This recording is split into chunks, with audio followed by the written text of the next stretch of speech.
Queria agradecer à SP Leituras, ao Governo do Estado de São Paulo, ao PR, querido parceiro.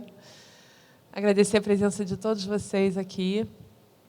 Estava pensando no nome da nossa mesa, em particular na segunda parte do nome da nossa mesa, que chama Escutando as Comunidades, né? Eu achei tão bonito isso, por isso que eu pedi para você o nome de novo, porque escutar é uma coisa muito bonita, né? Escutar a comunidade é uma missão e tanto. Assim. E eu sinto que tanto os sistemas de educação, como os sistemas de acesso ao conhecimento, à literatura, são sistemas que, do ponto de vista de política pública, são sistemas extremamente ambiciosos, né? Porque a gente tem que, dentro desse mundo que a gente vive, um mundo tão acelerado, de tanta produção e tanta exigência, né?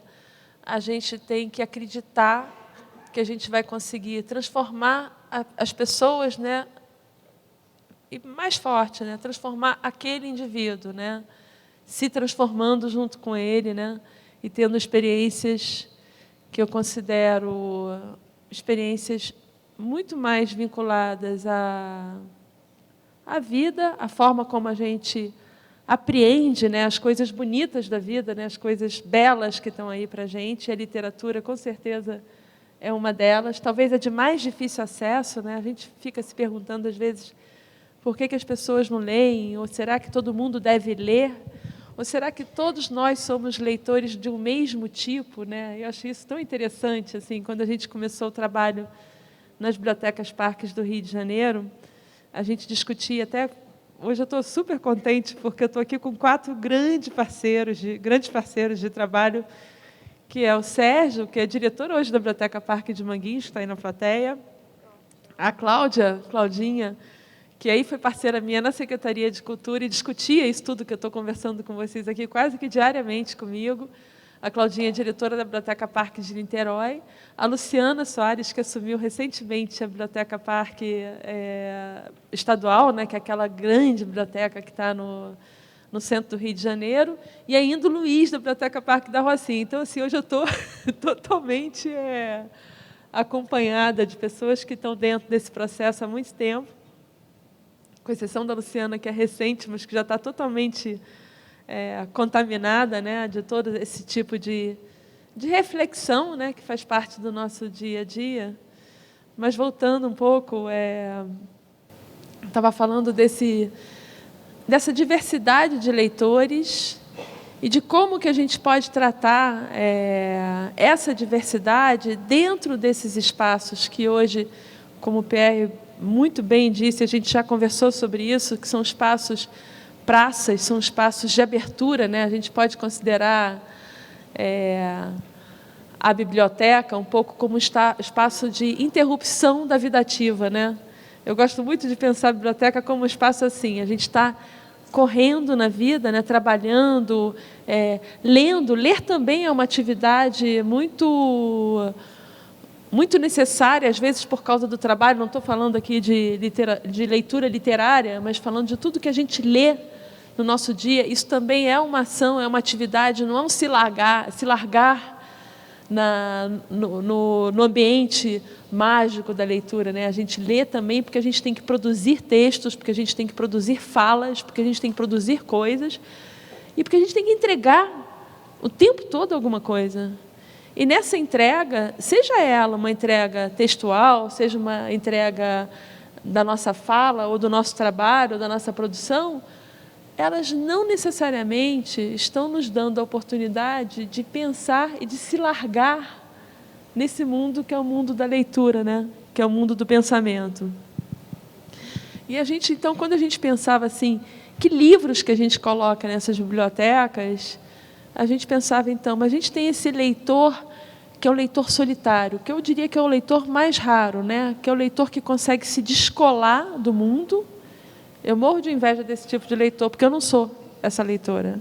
Eu sou tão colada no mundo que eu não consigo me abandonar Eu tenho uma amiga que se abandona nos romances de uma maneira tão extraordinária, sabe? Eu fico assim, nossa, quem dera que eu fizesse uma viagem como ela faz. Eu não faço, nunca fiz. Assim, eu estou tão ligada na vida que eu não consigo, sabe? Pá!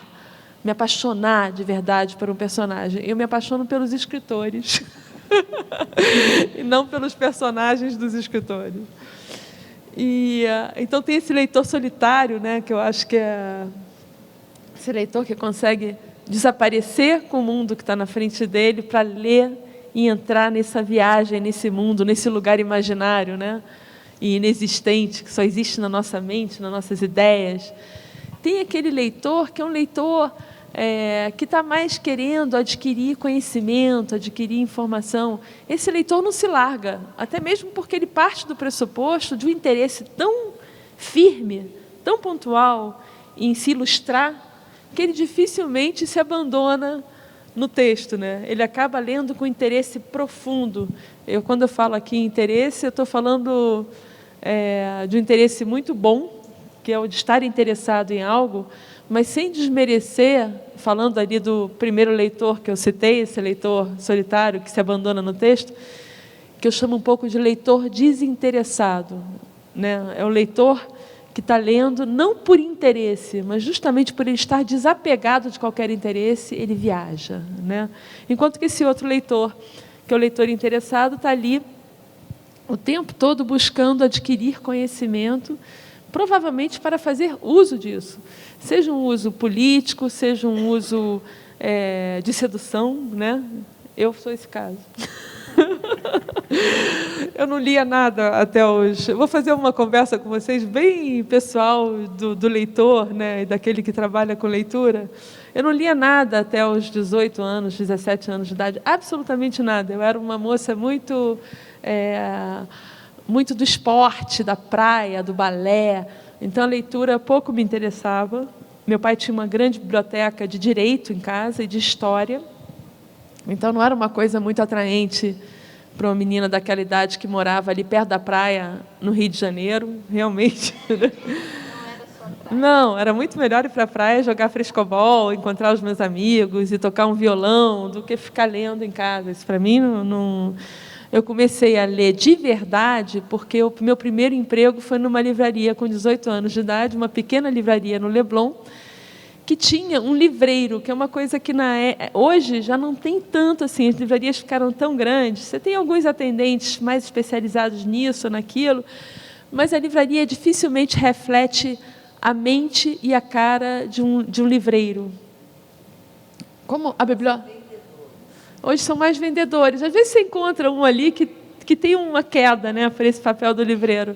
Mas são mais... Eu caí ali numa livraria muito pequenininha que tinha um livreiro mesmo, né, que se chamava Jorge, e que era um livreiro apaixonado pelo mundo helênico, assim, Grécia Antiga.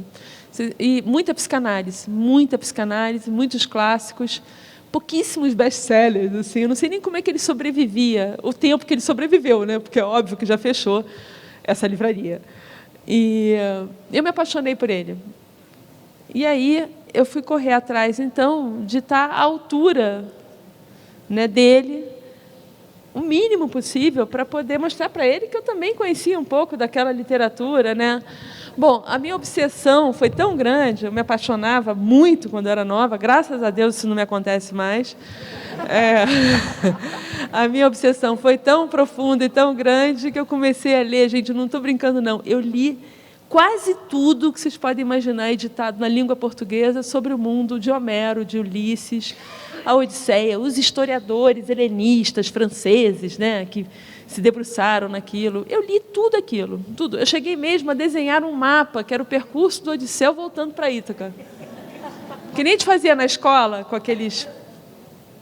Eu estou contando essa história muito pessoal aqui, que eu acho tão bonita essa história, assim...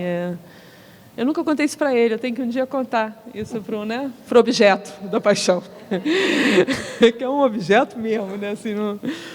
E eu estou contando tudo isso porque você vê quantas coisas podem nos fazer ler, né?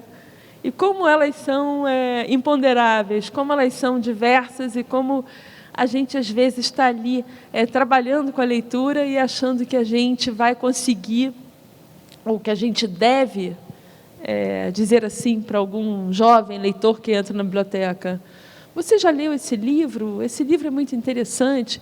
E o garoto, nesse caso, não está nem um pouco interessado no que você está dizendo, e você vira um chato de galocha, dizendo para ele o que ele tem que ler. Isso eu acho que é uma coisa perigosa, tanto para o professor quanto para a gente que trabalha em biblioteca, né? É difícil isso. O esforço da leitura, o esforço de você conseguir, com cada tipo de leitor, né, com o leitor dos quadrinhos, com esse leitor solitário, com esse leitor apaixonado, é um esforço que é muito fino, muito sofisticado, né? A gente tem que escutar o que é que aquela pessoa, dentro daquela comunidade, né? Vou até esquecer essa história da comunidade, né? Mas pensar nessas pessoas que estão ali na biblioteca, a gente tem que observar bem, né? Assim, uma vez na Arena de Cro, na Baixada Fluminense do Rio de Janeiro, eu fui falar com umas jovenzinhas de 14, 15 anos de idade, era muito jovem, estudante de escola pública, e elas ficavam perguntando, né, falando: eu não gosto de ler, eu gosto de música, eu gosto... Aí eu contei essa mesma história da paixão, mas nem sem citar nomes nem nada, mas falei para elas: puxa, já pensou você chegar numa festinha e saber recitar um poema do Carlos Drummond de Andrade? Aí eu recitei um poema bem curtinho dele, que eu sei de cor, que é um poema das 7 faces, e com muito charme, né, para ver se elas... Aí elas olharam para mim e falaram: puxa, eu falei: olha, eu arrumei muito namorado assim. Aí elas ficaram interessadíssimas naquilo, né? Falaram: puxa vida, isso pode ser? Eu digo: sim. É que nem aquele rapazinho que vai aprender a dançar, né? Dança de salão, ou que vai aprender a tocar uma música. Eu acho que esse papo do amor e da sedução são bons métodos para a gente ajudar as pessoas a se formarem leitoras, né? A outra coisa que eu acho que é importante a gente pensar, assim, que é um convite que eu faço para vocês, porque é um assunto que eu penso há anos que eu escrevo o mesmo texto. Porque quando eu estudei filosofia, eu me deparei com uma filósofa chamada Hannah Arendt, que eu não sei se todo mundo aqui conhece, que é uma filósofa judia, que fez um livro que causou muita polêmica, e dentre vários outros dela, que era um livro onde ela se deslocava de uma posição de judia, da comunidade judaica, para uma jornalista que estava escutando o depoimento de um criminoso do nazismo. E ela, quando escuta aquilo, ela escuta de um lugar diferente. Ela se desloca do lugar de judia, magoada e triste por toda a história que o nazismo representa. Ela se desloca para um lugar muito interessante, que é o lugar da pergunta, do porquê, né? Por quê? Então, a gente lançar essa pergunta quando a gente está trabalhando com jovens, com não leitores ou leitores, é muito importante. A gente convidar as pessoas para pensar sobre por que nos faltam palavras, né? As bibliotecas parques no Rio de Janeiro, isso é um outro assunto, Claudinha vai lembrar bem agora disso, porque a gente falou muito disso. O que seria uma biblioteca hoje? Uma biblioteca de livros, uma biblioteca de pessoas, ou das pessoas, como o Pierre estava falando, ou uma biblioteca das palavras, né? Que importância tem as palavras na nossa vida? E de que forma que a leitura, por exemplo, coopera e nos ajuda nesse sentido afetivo mesmo, né? Porque uma coisa que a gente sente hoje muito, né, sobretudo nos bairros mais complexos do ponto de vista social, mais pobres, onde as escolas não são tão boas, onde a gente não tem instrumentos, né, de formação como teatros, cinemas, a arte, né, que é tão amiga da leitura, né? Nesses lugares onde a gente não tem nada disso, a gente começa a perceber uma falta de vocabulário imensa nas pessoas. Mas uma coisa assim, de você sentar para conversar com alguém e aquela pessoa não conseguir elaborar, de uma maneira simples mesmo, o que ela está pensando. Então, assim, isso foi uma outra coisa que a gente vem conversando muito com os jovens e com essas pessoas em formação, até adultos, às vezes, nessas comunidades, de qual é a importância que a palavra tem. Assim, como é que a gente, nessa escuta dessa pessoa que está do outro lado do balcão, que está ali nos pedindo serviços, sim, né? Serviços, atendimento e orientação, como é que a gente vai tratar desse assunto, que é o assunto da palavra? Eu estou falando isso porque a gente vive num mundo que é um mundo nada democrático nesse aspecto. Assim, o Brasil, então, para mim, hoje, é um exemplo de democracia que, se por um lado a gente pode até ter algum orgulho em função da gente ter saído de um Estado que era um Estado de autoritarismo, a gente, de outro lado, sinceramente, eu não sinto nenhuma democracia nesse aspecto no Brasil. Acho que não também. Eu acho que a educação, hoje é tão pouco acessível. A gente pode se considerar num país democrático a partir do momento que a gente tem as palavras, né? Se a gente tem a palavra, a gente consegue. E nesses espaços a gente está percebendo que isso não existe ali de uma maneira muito precária. Então, uma outra conversa que eu acho importante, quando eu estou falando dessas questões, né, da escuta, da palavra, a gente está quase entrando num consultório psicanalítico, né? E quando eu falo da biblioteca como interrupção, de novo, a gente está fazendo um pouco uma metáfora de um consultório psicanalítico, porque a gente tem que, quando a gente pensa que vai entrar no mundo da leitura, quando a gente pensa que vai entrar no mundo das palavras, a gente está interrompendo a nossa vida ativa. A população toda diz uma frase muito popular, que eu adoro, que é uma coisa assim, que revela muito disso, que assim, as pessoas dizem: eu estava indo não sei o que lá, e aí eu parei e pensei. Né? É maravilhoso isso, porque a gente sabe que a gente tem que parar para pensar. Que tal a biblioteca ser esse espaço do ócio? A gente não ter tanta atividade assim numa biblioteca, a gente poder deixar as pessoas pararem para pensar, passearem pelos livros, termos, além das estantes, das grandes estantes com tantos livros, termos mesas com conjuntos de livros que vocês, de uma maneira muito livre, né, estão ali escolhendo para as pessoas passearem e se surpreenderem com novas literaturas, com novos livros de figuras, livros de artes, que eu acho que são tão importantes, além dos livros da literatura, nas bibliotecas públicas. Né? Me perdi aqui um pouquinho. É bom se perder, né? É bom se perder. Voltando um pouquinho a Hannah Arendt, o espaço do ócio, né, que tem a ver com essa questão que é tão cara para a filosofia, né, o ócio. A Hannah Arendt, ela diz que a gente, para pensar, tem que interromper a vida ativa. Ela fala literalmente isso, né? E é uma crítica que ela está fazendo ao mundo moderno, esse mundo muito mecânico das entregas que a gente tem que fazer. E quando ela fala disso, ela fala de um diálogo que se estabelece entre a gente e nós mesmos, que é esse momento da interrupção, que é esse momento que a gente se larga nas palavras, na literatura, na filosofia, no pensamento, nesse ócio, que é essa interrupção da vida ativa, né?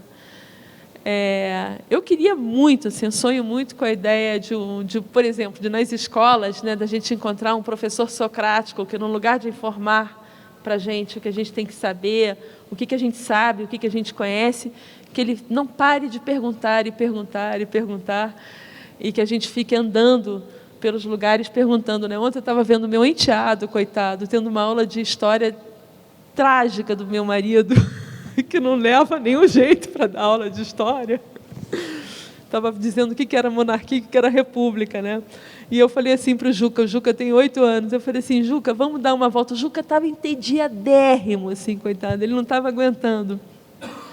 E aí eu brinquei com ele, falei assim: você acha que andando melhora um pouco essa conversa? Ele falou: acho que sim. A gente começou a andar pela casa e eu comecei a conversar com ele sobre como era a estrutura de poder lá dentro de nossa casa, né? Para ensinar um pouco ele sobre a república, né? Não sobre a monarquia, porque não tem nenhum rei, nenhuma rainha lá em casa.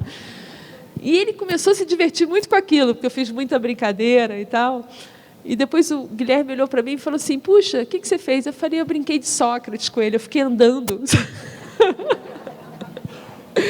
E ele conseguiu, de alguma maneira, ali, entender um pouco melhor o que era a república, o que era a monarquia. E eu fico achando que as bibliotecas, das escolas, é muito mais difícil a gente fazer essas experiências que eu fiz ontem com o Juca em casa. As bibliotecas, elas têm o pressuposto da liberdade. Elas têm o pressuposto de não terem um programa pedagógico esclarecido, firmado, legitimado por toda uma estrutura, né, de política pública. As bibliotecas são espaços possíveis para experimentação. Então, assim, terminando a minha fala, que eu acho que já acabou, eu não vou mostrar nada disso para vocês. Eu acho que a gente podia parar um pouquinho para pensar de que forma que esses espaços podem ser espaços para a gente estar sempre experimentando, sempre com muita coragem, errando pelas formas e pelas coisas que a gente propõe nesse mundo que é o mundo das palavras, né? Que é o mundo da reflexão, que é um mundo muito bonito e muito amoroso, né? Para a vida. Bom, é isso. Obrigada.